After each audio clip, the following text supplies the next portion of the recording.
문화일보의 현안조준 제8회 시작하겠습니다. 네, 오랜만에 되게 기분 좋은 느낌입니다. 네, 승리할 거다 이렇게 예측은 했지만, 네.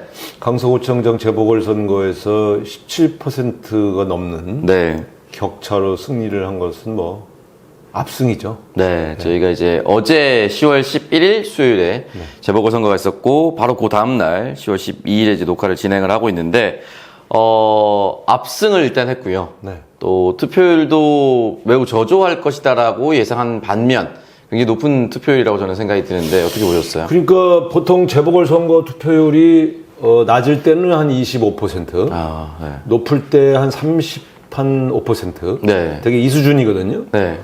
근데 50% 가까운 투표율을 보였다는 것은 이거는 이 투표 행렬이 의미하는 게 뭐냐? 그럼 이제 선거 결과, 네. 보수가 결집한 거냐? 네. 이런 이제 아니면 심판의 이 행렬이었냐 할 때 이제 17% 차이로 이긴 것은 누가 봐도 네. 심판의 행렬이었다. 이렇게 볼 수 있죠. 그러니까 윤석열 대통령이 심판당한 거다. 왜냐하면 제가 지난주에도 말씀드렸지만 이번 선거에 후보로 나온 김태우 씨가 윤석열 대통령이 사면복권을 했고 사면복권에서 공천을 네, 사실 밀어넣은 거나 다름없죠. 다시 했지 않습니까? 네. 그러니까 이거는 누가 뭐라 해도 윤석열 대통령 공천이죠. 네. 그래서 윤석열 대통령이 심판당한 것이죠. 그러니까 이거는 이제 예를 들어 딱 선거가 끝나고 나서 네. 이제 일반적으로는 용산에서 이건 당이 알아서 한 거다. 그러니까 대통령실에서는 할 얘기가 없다. 이렇게 해야 되는데 네. 자기들이 저지른 일이라서 네. 아무 소리 못 하고 좀 그냥 조용히 있지 않습니까? 네. 그거는 자기 책임을 인정한 거죠. 아. 그래서 대통령을 직접적으로 심판한 네. 선거라는 의미가 분명한 그런 결과죠. 그래서 제가 이게 보면서 투표 결과 자세히 들여다봤어요. 네. 전동을 이겼어요. 아. 강서구에도 맞아요. 불리한 동네에 유리한 동네가 있는데 네. 예를 들면 방화동, 네. 그다음에 허곡 3동 네. 이런 쪽은 이제 중산층 아파트가 밀집된 지역이기 때문에 네. 과거에 상당히 우리 민주당이 고전했던 지역인데 모든 동네를 싹 전승을 했지 않습니까? 네. 그러니까 이거는 국민의힘이 유리한 동네에서도 완전히 패배했기 때문에 네. 이 심판의 성격이 굉장히 강한 겁니다. 다시 들여다보면 네. 김태우 씨가 지난번 지방선거에서 얻은 표보다 네. 37,000표를 덜 얻었어요. 그러니까 지난번 지방선거에서 김태우를 찍었던 사람 중에 37,000명이 투표를 안 했어요. 그러니까 이건 굉장히 의미가 있는 겁니다. 그러니까 네. 지난번에 찍었던 사람이 안 찍었다는 거는 이 사람들이 마음이 바뀌었다는 거잖아요. 네. 등 돌렸다는 거죠. 이 사람들이 윤석열을 심판한 거죠. 그러니까 어마어마한 의미가 있습니다. 네. 반면에 저희 당의 이제 지난번 지방선거 때 우리 당 후보가 받은 표보다 이번에 진교훈 후보가 받은 표가 12,000표가 더 많아요. 맞습니다. 그러니까 이게 재보궐선거잖아요. 투표율이 더 높지 않았는데 네. 지난번 지방선거보다 그런데도 표를 더 얻었고 김태우 씨는 표가 더 적었다. 네. 이건 분석해보나 마나. 네. 완전한 심판 선거죠. 진교훈 후보가 아주 부럽습니다. 의원들이 그때 집중 유세 때도 한 30명, 40명 갔는데 다들 옆에서 네. 거기 이제 강서구의 국회의원 하는 네. 강선우, 한정혜, 진성준 세 명이서도 야, 진교훈 부럽다. 전국적 인물 됐어. 우리 선거할 때 날 그한테 그때도 오지도 않으셨잖아요. 그러면서 투덜대더라고. 그래서 내가 국회의원이 그런 소리 하면 돼. 내가 이제 이랬지만 하여간 이 진교훈이라는 분은 이제 웬만한 국회의원보다 더 유명한. 네, 맞습니다. 주인공이 됐죠.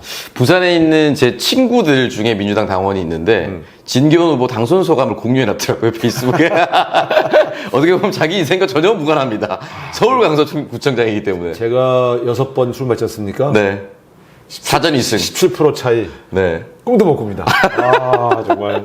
그러든 이제, 이 선거에 대한 의미를 잘 분석을 해야 돼요. 네. 그래서, 이 대통령실은 대통령실대로, 그다음에 여당은 여당대로, 네. 야당은 야당대로 이 의미 분석을 정확하게 헤아려서 네. 향후의 총선 준비할 때 네. 반드시 반영을 해야 되겠죠. 그 말씀하셨던 내용을 이제 짚어드리면 어제 끝난 재보궐선거가 투표율이 48.67% 그리고 득표율차가 17.14%였는데 제8회 지방선거가 2022년 6월에 있었습니다. 그때 투표율이 51.71 말씀하셨다시피 투표율이 조금 더 높은데 득표율차는 2.61%였습니다. 거의 뭐 천지가 개벽할 정도로 19%가 거의 뒤집혔기 때문에 그렇죠. 이 상태가 엄청 큰 거고 그 당시 김태우 구청장이 당선될 때 13만 2천 표 그리고 이 진교훈 후보가 득표율이 훨씬 더 적은 반면에 득표수는 13만 7천 표로 높았기 때문에 완벽하게 바뀌었다. 어제 저녁까지만 해도 대통령실에서 공식 입장이 없다라고 했다가 오늘 아침에 보니까 좀 무겁게 받아들이겠다라는 메시지가 나왔더라고요. 그 말씀하셨다시피 이제 마지막 부분에 말씀하셨던 내년 총선까지 이제 민주당이 어떻게 이어갈 것인가 이 부분이 굉장히 좀 중요할 것 같아요. 그러니까 이제 일단 두 개를 봅시다. 네. 대통령실이 과연 국정 운영의 기조를 바꿀 건가? 아, 네. 이게 왜냐면 이거는 이제 그냥 일반적인 심판이 아니라 엄청난 심판이 내려진 거라서 네. 국정 운영 기조를 바꾸라는 국민의 신호죠. 그 주권적인 국민이 이런 신호를 보냈는데 시간을 보내면서 뭉갠다. 그러면 총선에선 더 큰 심판이 내려지겠죠. 그렇습니다. 두 번째는 이제 집권 여당이 어떤 네. 태도를 보일 거냐. 이게 굉장히 중요한데 처음 나온 말이 굉장히 거슬렸어요. 워낙 험지여서 네. 큰 기대를 안 했던 것처럼 그렇게 얘기했었으니까. 네. 이 사람들은 김태호가 당선됐던 지역인데 왜 험지야? 그렇죠. 그렇잖아요. 김태호 당선된 지역이잖아요. 그럼 네. 지난번에 당선된 지역이 왜 험지냐고. 그러니까 강서구민들의 심판의 의미를 격화시키는 네. 저런 태도가 또 한 번의 분노를 자극하는 거예요. 그래서 지난번에도 우리 당 후보가 당선됐으면 할 말이 없죠. 험지라고 네. 해도. 그런데 네. 아니 지난번에 이겼던. 김태호가 이겼던 지역인데 네. 거기서 다시 김태호를 내보내놓고 원래 험지였기 때문에 뭐 크게 의미를 부여할 수 없다. 이렇게 김기현 씨가 얘기했지 않습니까? 네. 그래서 제가 말씀드렸잖아요. 김기현 씨가 당대표를 계속 해야 돼요. 국민들 분노를 자극해야 돼. 민주당 입장에서 좀 좋은 메시지네요. 아유, 그러니까, 전혀 반성하지 않는 태도. 그러니까 천하람 위원장이 그런 얘기를 하잖아요. 네. 강서구를 험지라고 하는 것은 네. 그건 잘못된 거다. 험지를 만들고 있다 지금. 용산과 저 집권당의 대표가 네. 아주 정확히 지적했어요. 아. 그래서 제가 볼 때는 저런 당 내부에 이 쓴소리, 네. 이 귀를 기울여야 될 텐데. 제가 보니까 윤재욱 원내대표는 겸허하게 반성한다는 얘기를 반복해서 해요. 오늘 네. 아침에. 어. 김기현 씨는 전혀 아, 그래요? 하지 않는. 자기한테 책임론이 올까봐 아. 그것을 모면하려는 듯한 태도들을 계속 보이고 있어요. 네. 저런 사람이 지도부를 해야 돼요.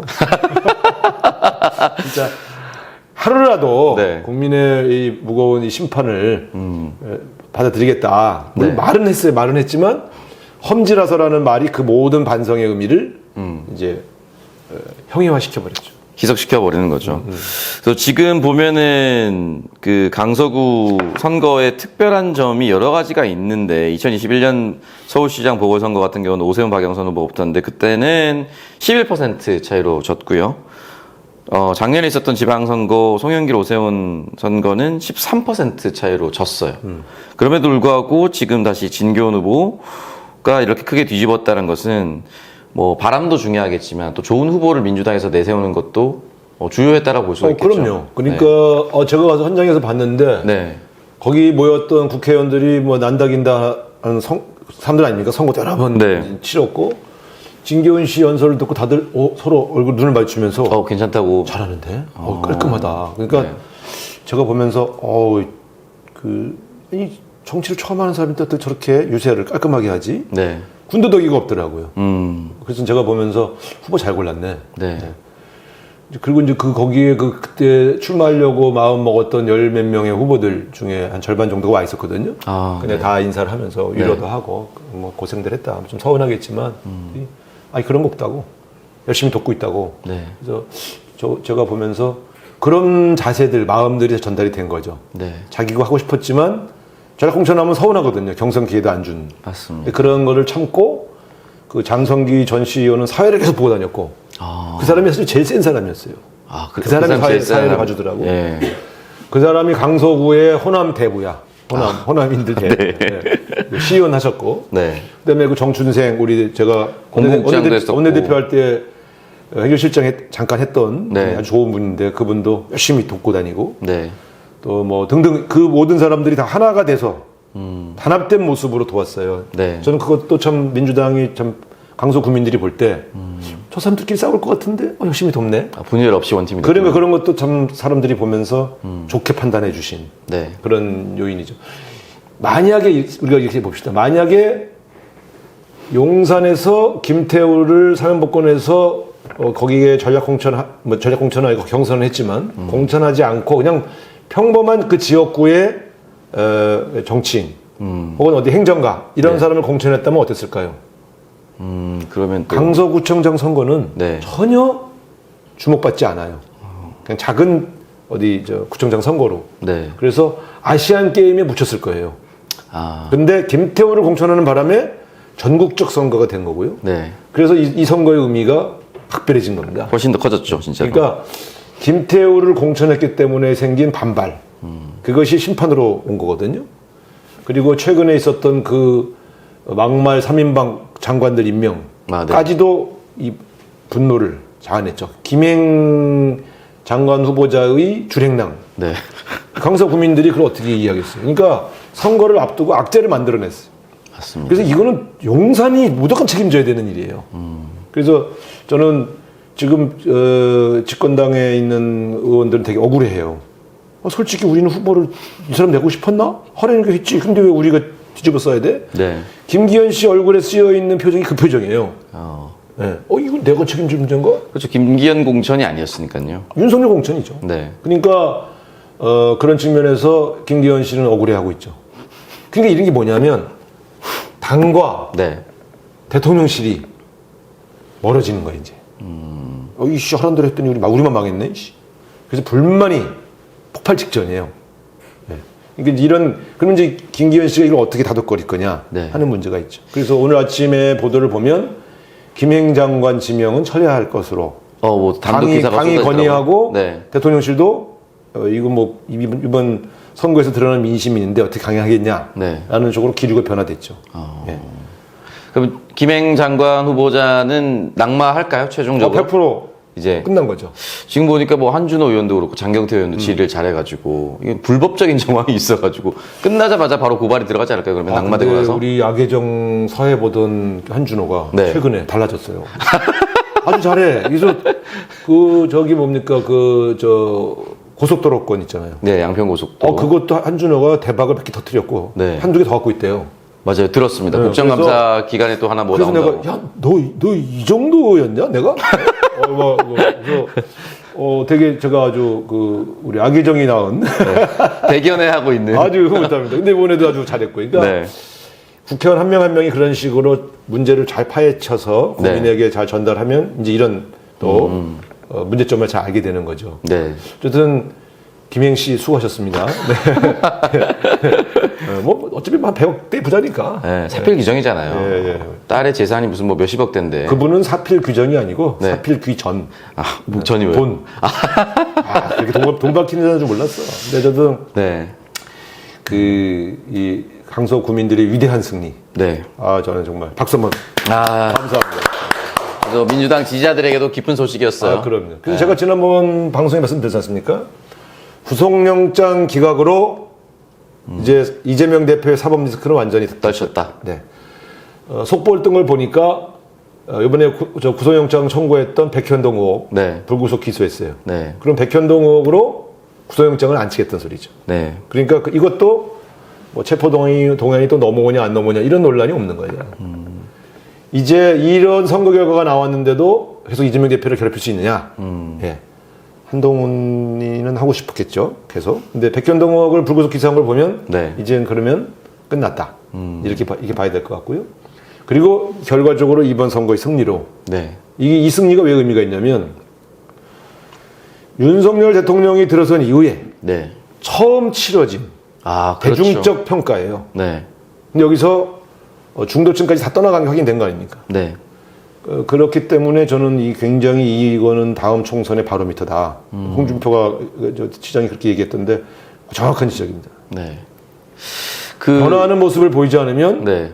이게 총선에 그대로 이어지죠. 총선 불출마 괜히 선언을 했나. 아직 늦지 않았어? 아니야. 오창석 같은 다음 세대를 키워야죠. 어쨌든 2021년 재보궐선거부터 시작해서 2022년 3월 대선, 6월 지방선거까지 어떻게 보면 큰 선거 3번을 민주당이 내리 패배를 했다가 다시 한번 올라서는 모습이 보여져서 네. 매우 행복하고 뿌듯하고 내년 총선까지는 또 너무 긴장을 늦추면 안 되고요. 또. 아니. 근데 이건 여기서 이제 또 오버하는 해석을 하면 안 돼요.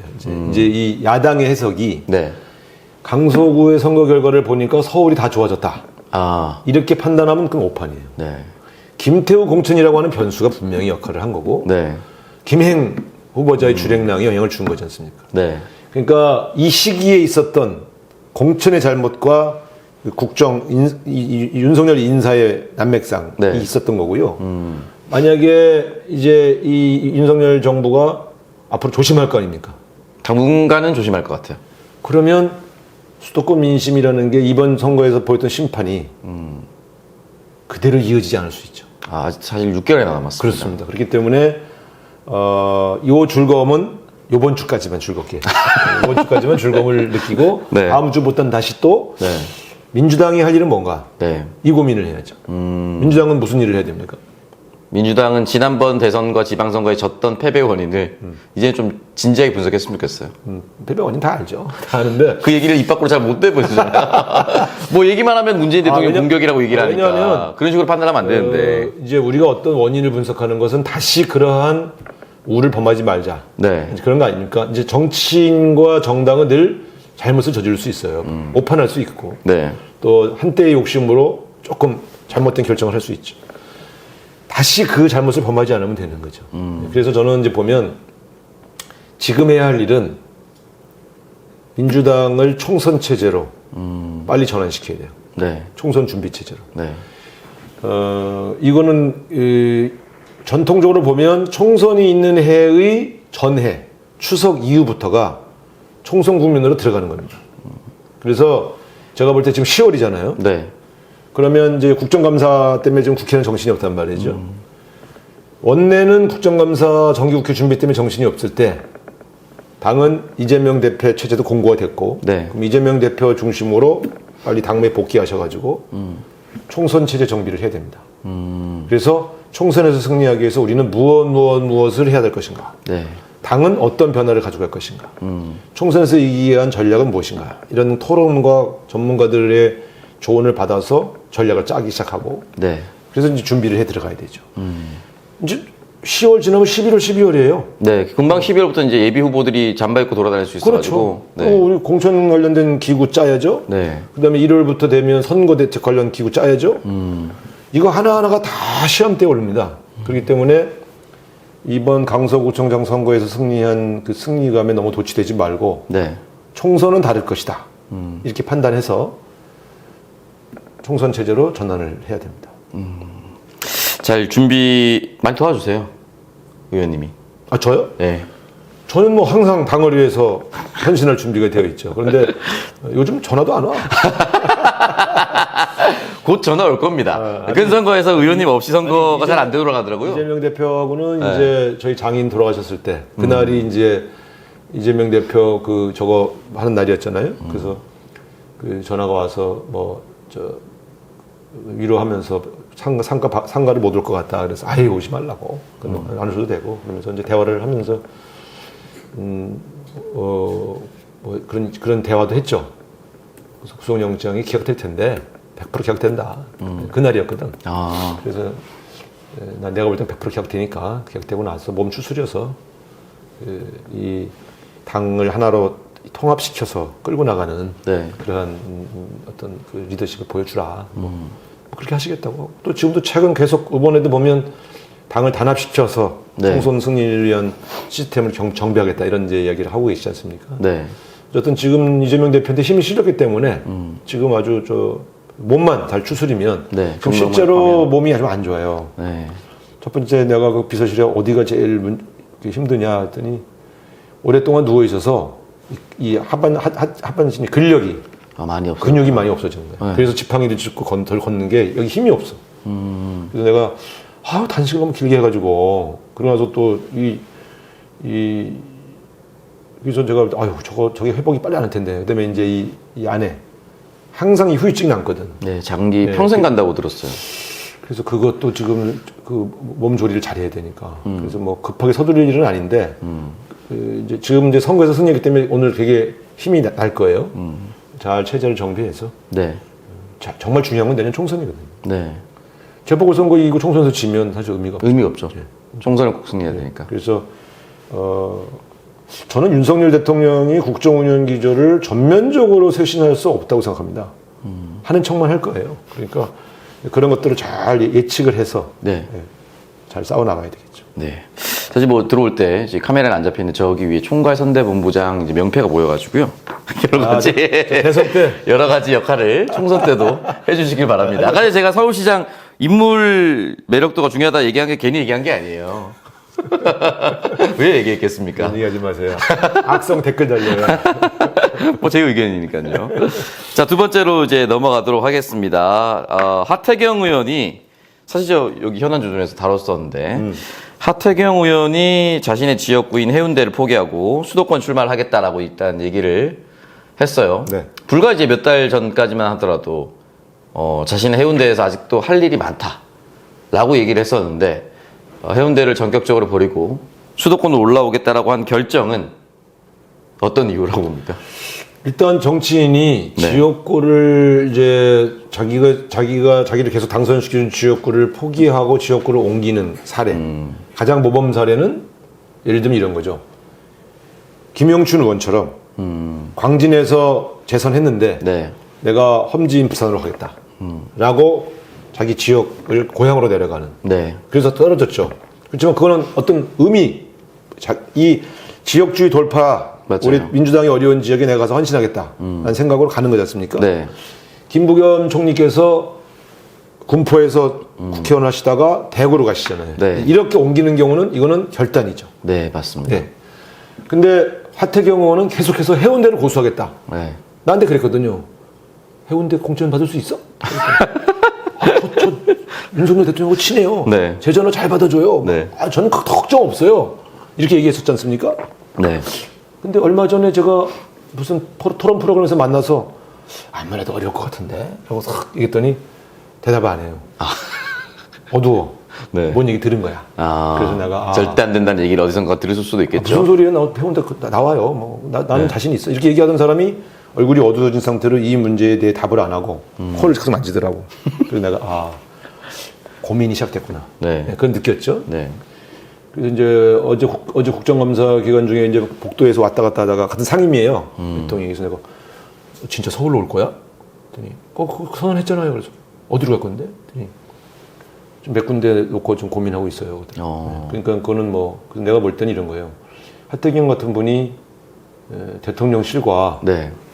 분위기를 확인하지 않고 지역구를 해운대 지역구를 버리고 서울로.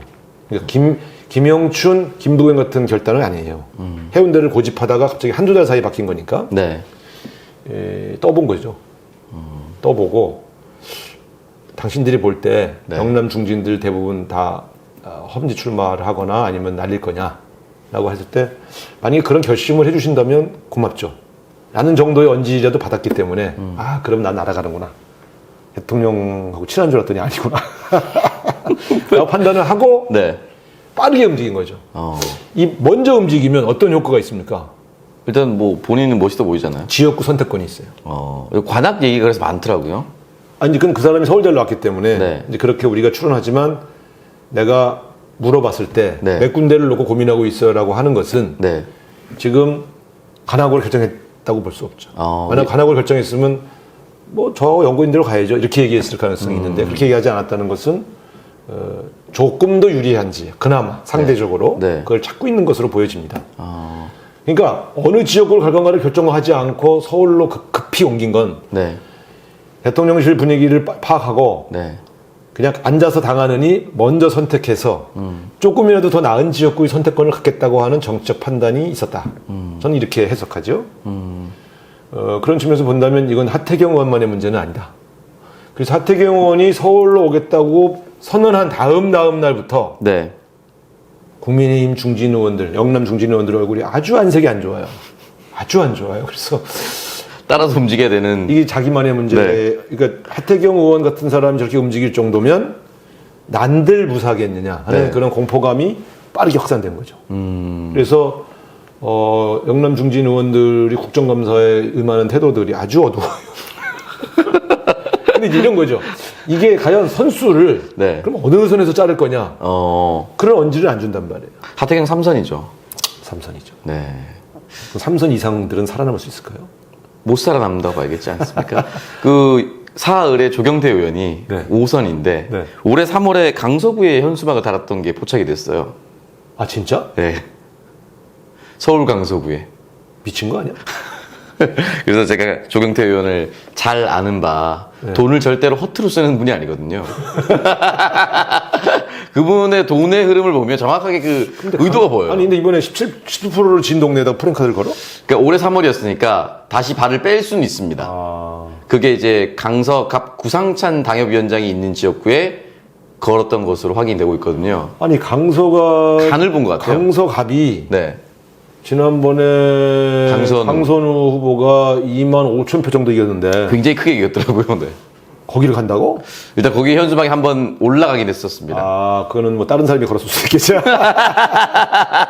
국회의원 조경태 이렇게. 조영태 의원은 100%. 네. 네, 이제 날아간다고 봐야죠. 마음이 참 안타깝네요. 네. 네. 다시 나가시. 아니요, 저는 아니니까. 출마를 못하니까요. 미래 대통령인데. 아니, 안 됩니다. 다른 분들이 나가야죠. 아, 이제. 그래요? 네.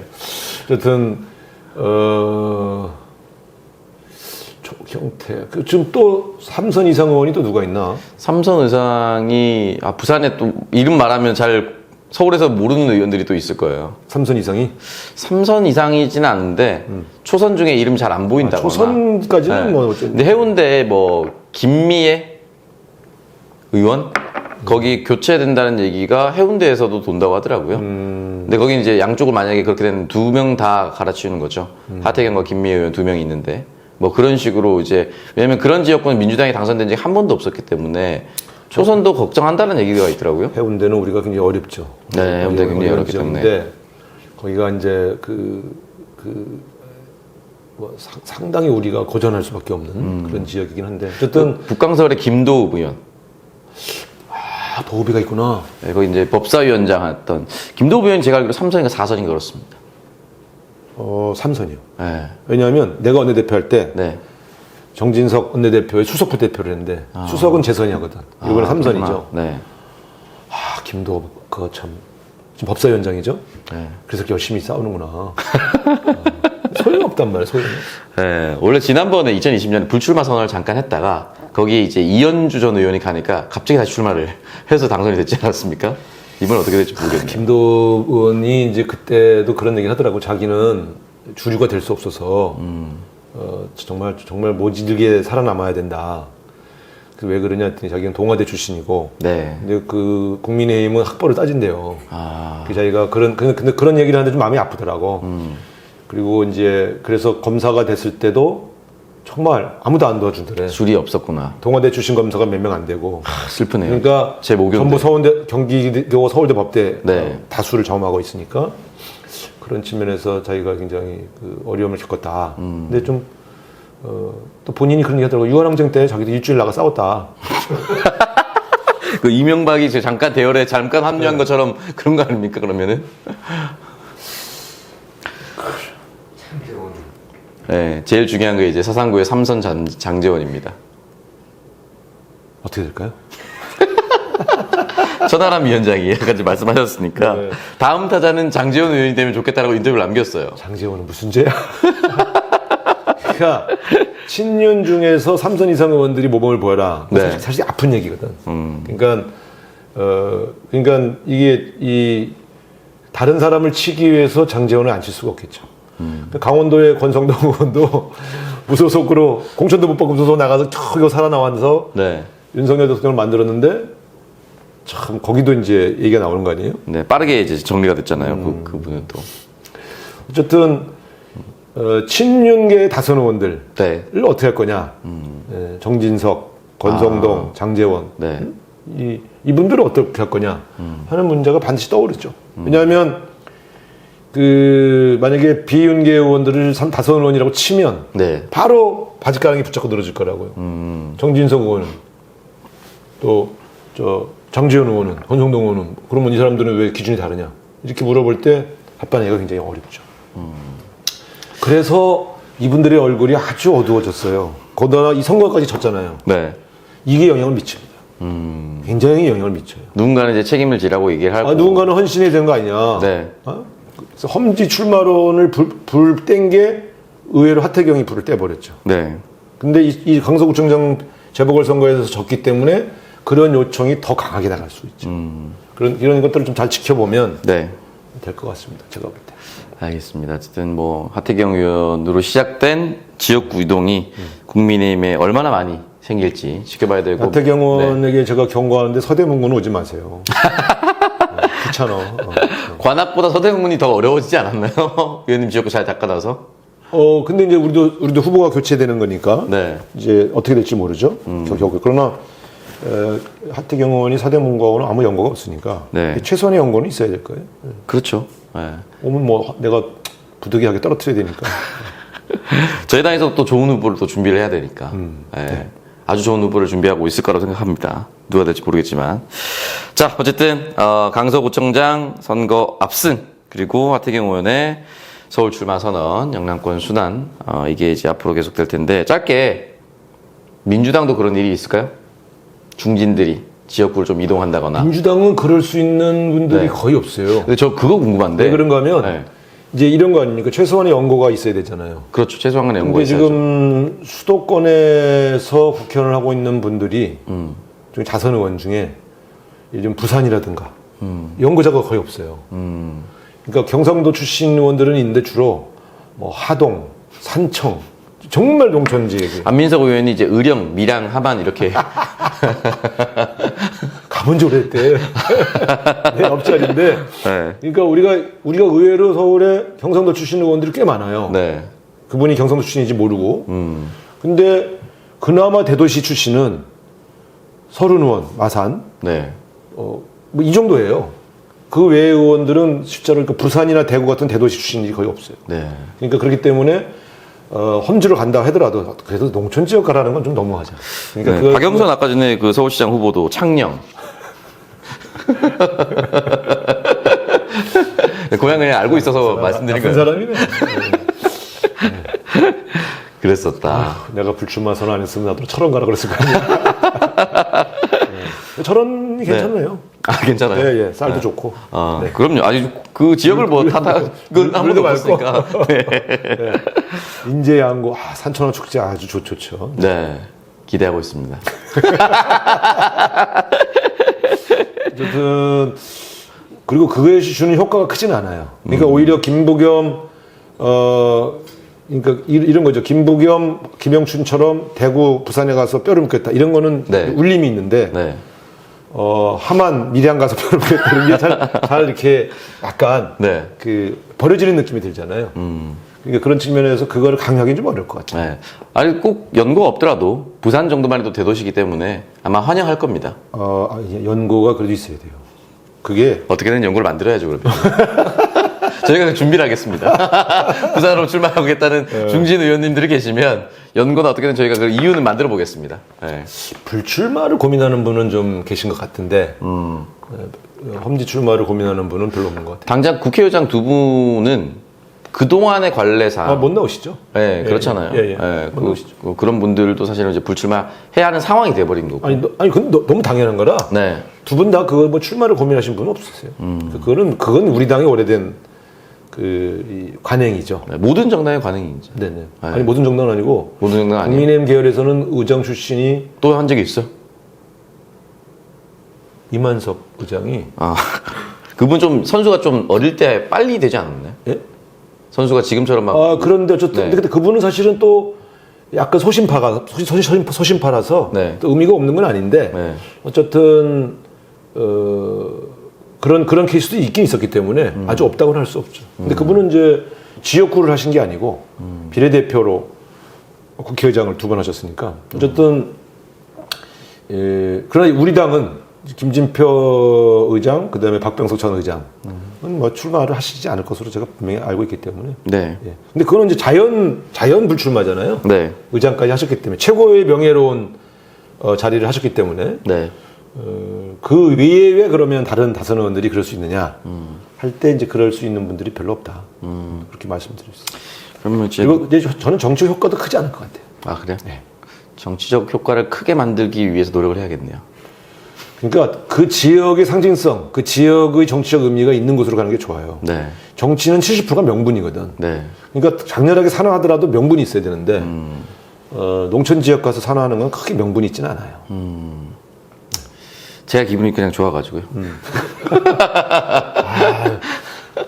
약간 못돼진 것 같아요. 또 새로운 사람들도 많고 네. 네, 기회가 많이 가야 저 되니까요. 중요한 것은 네. 지금도 네.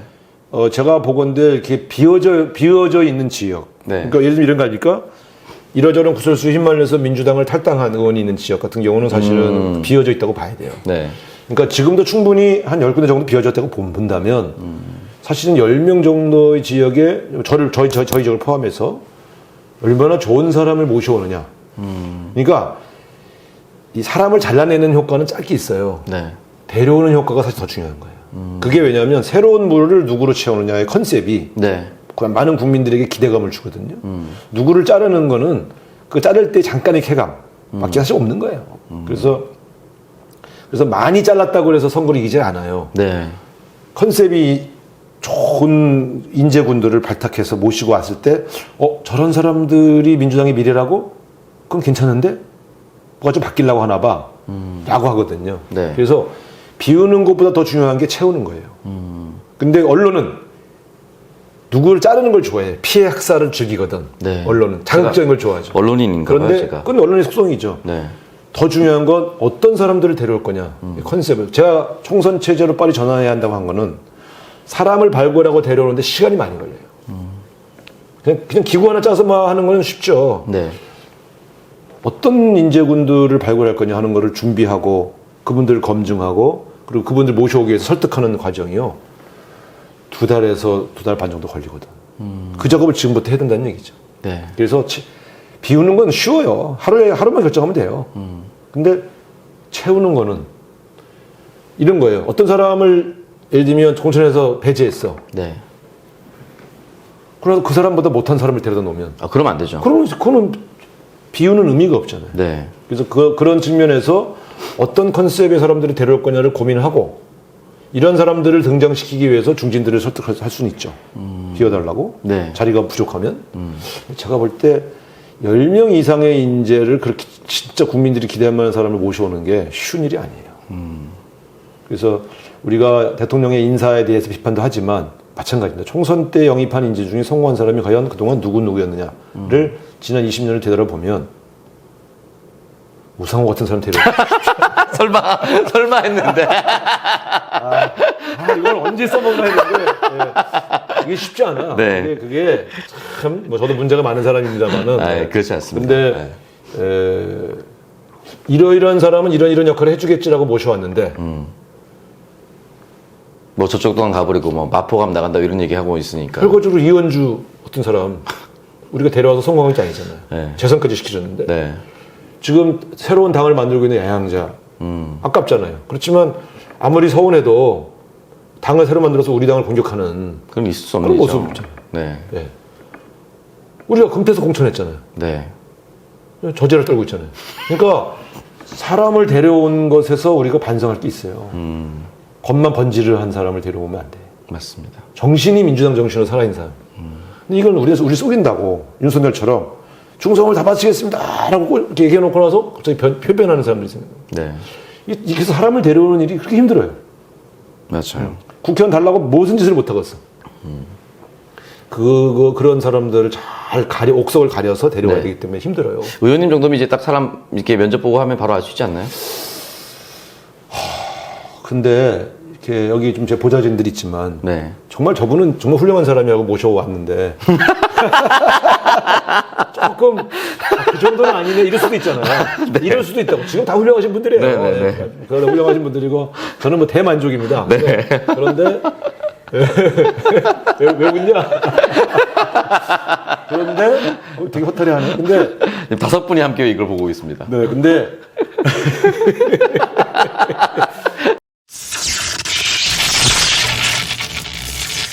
사람을 모셔오는 일이 정말 우주를 모셔오는 같은 거거든요. 그러니까 새로운 사람으로 정말 좋은 사람을 발굴해서 당의 인재를 키워놓으면 그것처럼 뿌듯한 일이 없어요. 아, 저런 사람들이 크고 있으니까 당의 미래가 무럭무럭 자라겠구나. 그러니까 정말 나무를 심는 마음으로 모셔오는 건데 참 힘들어요. 우리 처음에 이현주 올 때 막 여성 자객, 네. 그리고 뭐 기업에서 네. 경험을 쌓았던 여성 변호사라고 얼마나 우리가 촉망받았어요.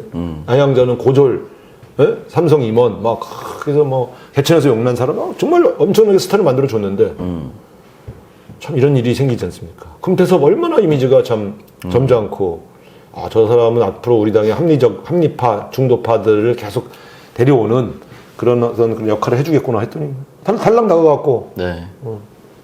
저런 데서 오는 실망감이 크죠.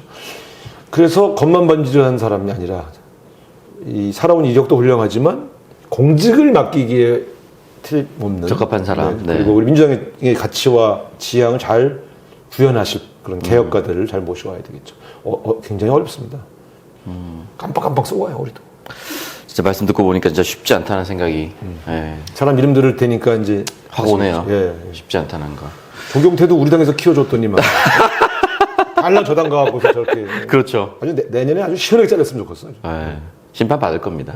늘 역사가 심판을 하더라고요. 자, 10월 12일 강서구청장 재보궐선거 압승한 바로 다음 날 원내대표의 현안조준 8회 진행을 해봤습니다. 의원님 말씀하셨던 것처럼 앞으로 이제 총선이 훨씬 더 중요하니까 채워 넣을 사람에 조금 더 집중을 해서 민주당이 총선 또 경각심을 가지고 잘 준비를 했습니다. 그러면 잘 준비를 했으면 좋겠습니다. 자, 그리고 원내대표의 현안조준 의원님 이제 국정감사가 해외로 가시는 게 있죠? 네, 이제 이번 주말부터 이제 떠나기 시작을 해서요. 네. 외교와 통일위원회는 이제 해외 공간을 가서 네. 대사를 상대로 지금 이제 이 국정감사를 하는데 네. 저도 이제 출발해서 한 2주 정도 저는 유럽반입니다. 유럽반. 유럽에 네. 가서 국정감사를 하고 네. 24일에 돌아오기 때문에 네. 2주 정도를 방송을 못할 것 같습니다. 네, 알겠습니다. 저희는 그러면 국정감사 기간이 지난 2주 후에 다시 찾아뵙도록 하겠습니다. 오늘 방송 여기까지 하겠습니다. 고맙습니다. 네, 감사합니다.